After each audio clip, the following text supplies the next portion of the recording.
Alright, this is a quick tutorial on how to use GarageBand and cut down some clips and export it. So when you first boot GarageBand, you have this screen. We're going to click New Project. I always choose the loops option. There's a bunch of different options, and actually for this, the purposes of this project, you could really choose anything, but I'm going to choose loops. Ask you to name it. We'll call it voice recording. I'll put it on my desktop for now and create the project.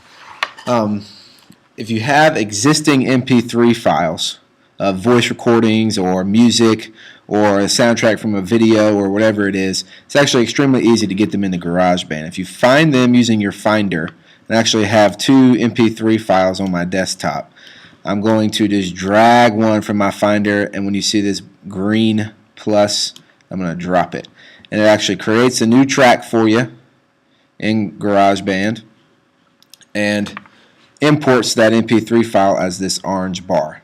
One thing that's going to be important during this process is to know what is selected in GarageBand and what is not selected. Right now, this clip of audio is a very deep orange. That means it's selected. If I click anywhere in this gray area, it becomes kind of a faded orange. That means it is not selected. So knowing the difference between those two is going to be extremely important while moving forward. So to cut down an audio clip, we're not going to listen to this, just a clip I use for my class. But to cut down an audio clip is very easy.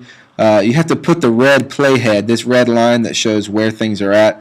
It's called the playhead. Put the red playhead where you want to cut it. So here I can see they start talking here. I put the red playhead there, and I go up to the top menu, go to Control. Edit, and choose Split. And you can see, if you saw there, the quick key for that is Command T. So if I move my playhead down here and I want to cut it right there, I click on it. Notice it's selected. I hold the command button down on my keyboard and I press T, and it chops that piece of audio up. So now, as you can see, my middle piece of audio that I clipped out is selected. If I want to get rid of something, I deselect everything, choose the one I want to delete, and simply hit the delete key on my keyboard. I can move this one around to get it back to the beginning, and I continue that process. So I would go through finding where I want to clip my music, use Command T to clip or to cut that clip at that location, and then get rid of the stuff that I don't want to keep. It's that easy to do.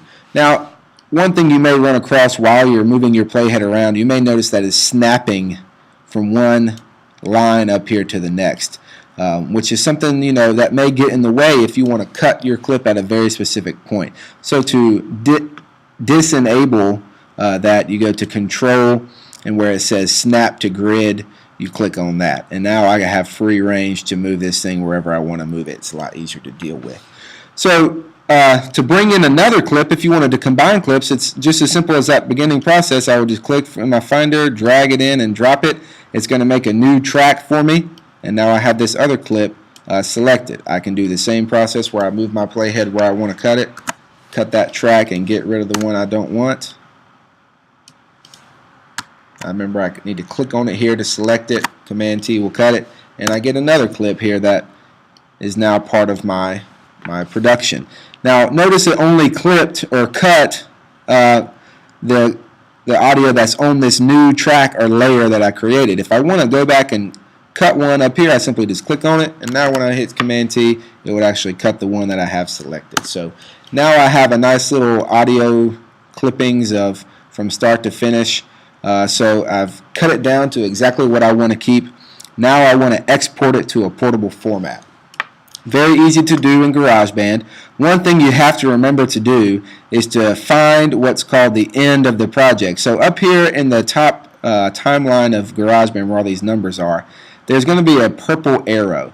And if I scroll all the way down to the very end, here I find my purple arrow. So before you go through the exporting process, it's important to go get that purple arrow and drag it all the way back to where you want the end of your exported audio file to be.